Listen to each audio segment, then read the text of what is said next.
कवी आहेत हर्षल कापुरे सर. सर्वांना नमस्कार. मी फार जास्त वेळ घेणार नाही जास्त बोलण्यामध्ये, डायरेक्ट कवितेला सुरुवात करतो. फक्त वल्लरी प्रकाशनाचा मला आभार मानायचा आहे की आमच्यासारख्या ग्रामीण भागातील कवींना त्यांनी एवढ्या मोठ्या व्यासपीठावरती एवढ्या मोठ्या विचारवंत कवींमध्ये आम्हाला स्थान दिलं.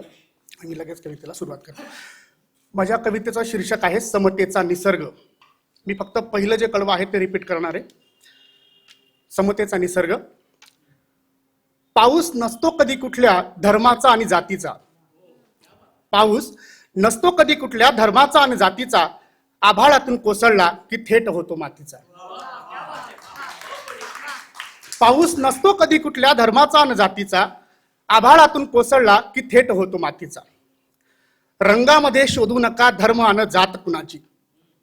रंगामध्ये शोधू नका धर्म अन जात कुणाची, माणुसकीचे नाते आपुले प्रत्येक जनाजनाशी. भगवा सूर्याच्या तेजाचा हिरवा सुंदर निसर्गाचा. भगवा सूर्याच्या तेजाचा हिरवा सुंदर निसर्गाचा, पिवळा निसर्गातील फुलांचा, निळा अभेद्य आभाळाचा. ना आहे रंग पाण्याला ना आहे रंग हवेला. ना आहे रंग पाण्याला ना आहे रंग हवेला, तरीही जगवतात साऱ्यांना समतेचा संदेश देत जगाला. आणि शेवटचा कडवा आहे, म्हणून रंगावरून नका करू भेद माणसाचा. म्हणून रंगावरून नका भेद करू माणसाचा, माणुसकीच खरा धर्म असेल उद्याच्या उज्ज्वल भविष्याचा.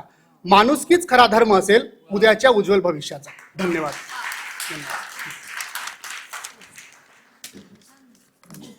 धन्यवाद सर. यांचं आपण सन्मान यांचा करूया. मान्यवरांना मी नम्र विनंती करते.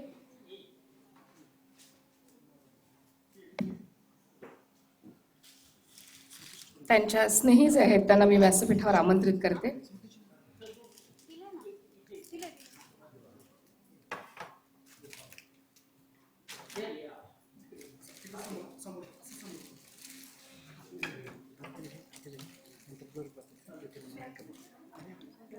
आहेत.